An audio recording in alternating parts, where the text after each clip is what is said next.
आज class 10th और 12th student के लिए रिफ्रैक्शन ऑफ लाइट में कुछ न्यूमेरिकल टर्म हो जाएं जो बहुत कॉन्सेप्चुअल बेस्ड पर है। आज हम लोग न्यूमेरिकल लगाएंगे किस पर? रिफ्रैक्शन ऑफ लाइट पर। Refraction of light. जिन लोगों का ये चैप्टर छूट गया है, मैं यही कहूंगा कि भाई पीछे वाले वीडियो को देखें और अपने कॉन्सेप्ट को मजबूत बनाएं। तो आज हम लोग रिफ्रैक्शन ऑफ लाइट बेस्ड पर कुछ क्वेश्चन है, क्वेश्चन को मैं बोल रहा हूं और इसके बाद आप लोग क्वेश्चन को लिख भी लीजिएगा। तो क्वेश्चन पहला क्या है? पहला क्वेश्चन है, वायु के सापेक्ष कांच तथा पानी का अपूर्णांक। वायु के सापेक्ष कांच तथा पानी का अपूर्णांक, वायु के सापेक्ष कांच का अपूर्णांक Ang बराबर दिया गया है 3/2 और फिर कह रहा है पानी का अपूर्णांक वायु के सापेक्ष AnW बराबर दिया है 4/3। कह क्या रहा है कि जल के सापेक्ष कांच का अपूर्णांक ज्ञात कीजिए। किसके सापेक्ष? जल के सापेक्ष कांच का अपूर्णांक अर्थात Wng ज्ञात करना है। तो देखिए थोड़ा सा कॉन्सेप्ट इसमें बहुत सा स्ट्रॉन्ग कॉन्सेप्ट है। जो चीज यहां पहले आए, यहां W देख रहे, W पहले आया है और बाद में कौन आया है? G आया है। तो जो पहले आता उसको हर में लिखते हैं और जो बाद में आता उसको अंश में लिखते हैं। तो कैसे लिखेंगे? Wng बराबर AnW कहां लिखेंगे भैया? हर में। AnW पहले आया था, W G बाद में आया है, तो कहां लिखेंगे? Ang ऊपर लिखेंगे। और दोनों के अपूर्णांक आपको दिए हैं। पहला अपूर्णांक आपको दिया गया है क्या? Ang 3/2, Anw आपको दिया है 4/3। ये हो गया Wng। तो Wng बराबर क्या होगा? पलट लीजिए इसको, 3/2 गुणे 3/4, तो 3 त्रिका 9 और 4 दूनी 8। तो Wng का मान कितना आ गया? 9/8। 9/8। तो देखिए बहुत सिंपल सा तरीका है। पहले क्वेश्चन क्या कह रहा है? कह रहा है वायु के सापेक्ष कांच तथा जल का अपूर्णांक क्रमशः 3/2 और 4/3 दिया गया है। फिर कह रहा है जल के सापेक्ष कांच का अपूर्णांक बताइए। तो जल के सापेक्ष कांच का अपूर्णांक क्या होगा? Wng लिखेंगे। तो देखिए जो चीज पहले आया, जैसे यहाँ पे देखिए पहले आया है W, ये थोड़ा सा ट्रिकी शब्द समझिएगा। W आया है तो इसको कहाँ लिखेंगे भैया? हर में लिखेंगे। और जो बाद में आता उसको कहाँ लिखते हैं? अंश में। तो अगर यही अगर हमसे कह रहे Gnw बताइए, जैसे हमसे कह दिया जाए Gnw बताइए, तो Gnw बताने के लिए क्या करोगे? देखिए भाई Wng का मान कितना आया है? Wng का मान आया है 9/8 और हमसे पूछ रहा है Gnw का मान बताइए। जैसे क्वेश्चन पूछ दिया कि Gnw का मान बताइए, तो G को आगे करोगे और W पीछे करोगे तो ये ऊपर जाएगा और ये कहाँ जाएगा? नीचे। तो Wng का मान क्या? Gnw का मान क्या हो जाएगा? 8/9 हो जाएगा। तो ये पहला क्वेश्चन था जिसमें मुझे Wng पूछा था।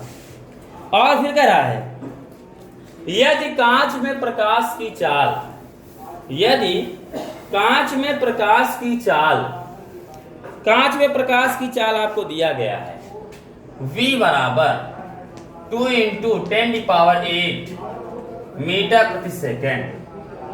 फिर कह रहा है क्या? कह रहा है तो जल में प्रकाश की चाल ज्ञात कीजिए। तो जल में प्रकाश की चाल ज्ञात कीजिए। अगर आपको मालूम हो जल में प्रकाश की चाल आपको कांच में दिया गया है तो आप लोगों को एक फार्मूला पता होगा, N बराबर V1/V2। N बराबर कितना? V1/V2। V1 क्या है? देखिए प्रकाश किरण किसमें जा रही है? कह रही है कांच में प्रकाश की चाल इतना दिया गया है तो जल में प्रकाश की चाल ज्ञात कीजिए। बहुत सिंपल सा तरीका।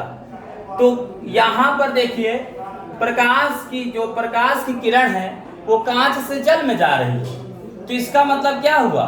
V1 क्या लेंगे? 2 × 10⁸ और हमको V2 ज्ञात करना है। N का मान 9/8 लिख देंगे। तो हम लोगों को क्या ज्ञात हो जाएगा? V2 बराबर हो जाएगा V1/N। N आप लोगों ने अभी निकाला था। ठीक है, चलते हैं नेक्स्ट क्वेश्चन पर। नेक्स्ट क्वेश्चन क्या है? नेक्स्ट क्वेश्चन बोल रहा हूं, लिख लीजिए। कांच का अपूर्णांक 1.5 तथा जल का अपूर्णांक 1.2 है। यदि प्रकाश की जल में चाल 2.25 × 10⁸ मीटर पर सेकेंड हो तो कांच में प्रकाश की चाल क्या होगी? तो जैसे अभी मैंने आपको बताया था V2 बराबर V1/N, आपको ऐसे लगाने हैं। चलिए नेक्स्ट क्वेश्चन पे चलते हैं। कह रहा एक प्रकाश की किरण वायु से पारदर्शी गुटके में प्रवेश करती है। यदि गुटके का अपूर्णांक √2 है तो अपवर्तन कोण का मान ज्ञात कीजिए। ध्यान दीजिए, बहुत सिंपल सा सवाल है भैया, बहुत सिंपल सा। ये आपको क्वेश्चन दिया गया है। एक प्रकाश की किरण है, ये गुटके में प्रवेश कर रही है, ये नॉर्मल है, ये एंगल 45 डिग्री बना रहा है, और ये कह रहा है इसमें भैया प्रवेश कर रही है तो कहां से कहां आ रही है? विरल से सघन में, तो अभिलंब की ओर मुड़ जाती है। फिर क्या रहा है? कह रहा है कि पदार्थ का अपूर्णांक, कांच के पदार्थ का अपूर्णांक N बराबर दिया गया है √2।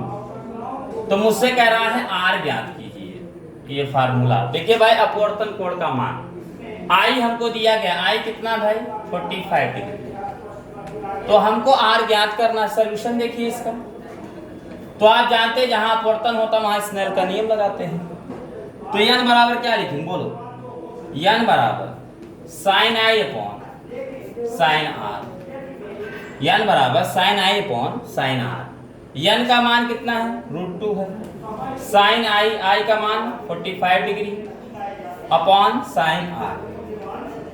यहां से इसको पुट कर दीजिए, sin R को √2 के पास ले चलिए, √2 को sin R के पास, तो क्या हो जाएगा? sin R बराबर sin 45 डिग्री बाई √2। और आप जानते हैं sin 45 डिग्री की वैल्यू कितनी होती है? 1/√2 होती है। तो sin R इक्वल टू हो जाएगा 1/√2, और हमारे पास √2 है ही एक, हर में √2, और √2 का मल्टीप्लीकेशन होगा, कितना हो जाएगा? √2 हो जाएगा। sin R इक्वल टू हो जाएगा 1/2। साइन कितने अंश का मान? 1/2 होता है, 30 अंश का साइन, ये हो जाएगा 30। R बराबर कितना होगा? 30 अंश। तो हमें मालूम हो गया अपवर्तन कोण कितना होगा? 30 अंश होगा। क्वेश्चन क्या कह रहा था, एक बार पुनः सुनिए। कह रहा है एक प्रकाश की किरण वायु से कांच में प्रवेश कर रही है। ठीक है, प्रवेश कर दी, ये चित्र दिया गया है। कह रहा है जिसका अपवर्तनांक N बराबर कितना दिया गया? √2। इस कांच का अपवर्तनांक कितना है भैया? √2 है। तो भाई जहां अपवर्तन होगा वहां क्या लगाएं? स्नेल के नियम से। N बराबर sin I बटा sin R, N के स्थान पर √2 sin 45 degree by sin R। sin R इसको इधर कर दिया, कितना? sin 45 डिग्री बाई √2 हो गया। sin 45 डिग्री की वैल्यू कितनी होती है? 1/√2 होती है। √2 क्या हो गया? 2 हो गया भाई, कड़ी हट जाएगी। sin R बराबर, sin कितने अंश का मान 1/2 होता है? sin 30 अंश।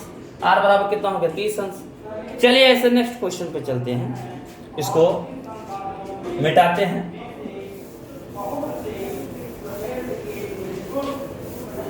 एक क्वेश्चन दिया गया है, कह रहा है एक पात्र में 12.5 सेंटीमीटर गहराई तक पानी भरा है।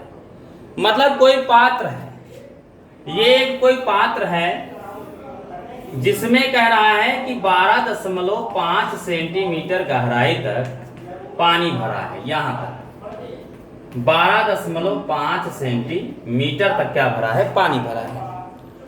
कह रहा पात्र के पेंदे में रखी सुई की गहराई 9.4 सेंटीमीटर प्रतीत होती है। मतलब इसको यहां से जब देखता है, यहां कोई सुई रखी है, उसको कितना प्रतीत हो रहा है? 9.4 सेंटीमीटर। इधर ये इतना 9.4 सेंटीमीटर प्रतीत हो रहा है। तो कह रहा है पानी का अपवर्तनांक ज्ञात कीजिए। पानी का अपवर्तनांक मुझे निकालना है, पानी का अपवर्तनांक। तो पानी का चलिए अपूर्णांक निकालें। हमको वास्तविक गहराई कितनी दी गई, देखिए वास्तविक गहराई बराबर दिया गया है 12.5 सेंटीमीटर और आभासी गहराई हमको दिया गया है, आभासी गहराई कितना प्रतीत हो रहा है, प्रतीत शब्द है, आभास हो रहा है 9.4 सेंटीमीटर। आप लोगों को फार्मूला पता होगा, n बराबर प्रूफ कराए थे, जिसने वीडियो नहीं देखा है पीछे वाले लेक्चर में आप लोगों को पढ़ाया गया वास्तविक गहराई तथा आभासी गहराई संबंध। n बराबर वास्तविक गहराई बटे आभासी गहराई। चलिए सॉल्व करते हैं। तो n बराबर वास्तविक गहराई कितना दिया गया भाई 12.5 और ये दिया गया कितना 9.4, दशमलव कैंसिल, n बराबर 125/94। भाग दे दीजिए, कितना आएगा, जितना आएगा भाई उत्तर हो गया। अगर आप भाग दे देंगे तो कितना आएगा, एक बार जाएगा, एक दशमलव लगा देंगे, कितनी 3 1.33। तो पानी का अपूर्णांक कितना हो जाएगा 1.33।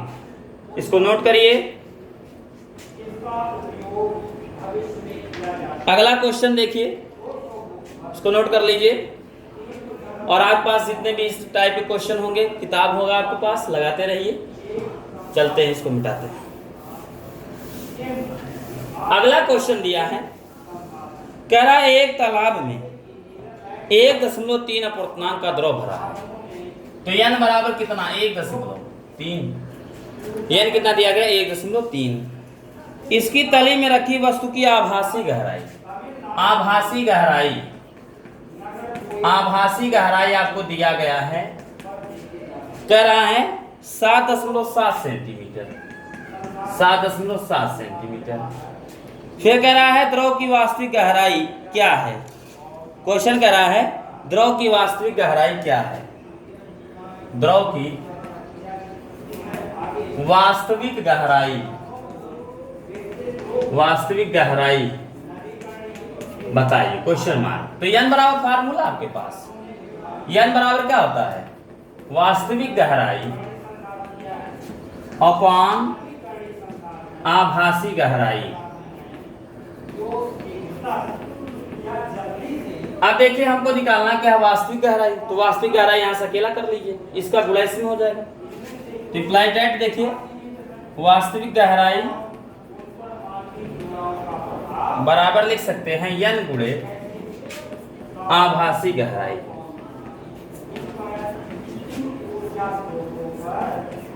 तो n का मान कितना है 1.3, आभासी गहराई 7.7, गुणा करा दिए 13×91 91 का 1, 13×91 में 9 जोड़ देंगे भाई, कितना हो जाएगा 100।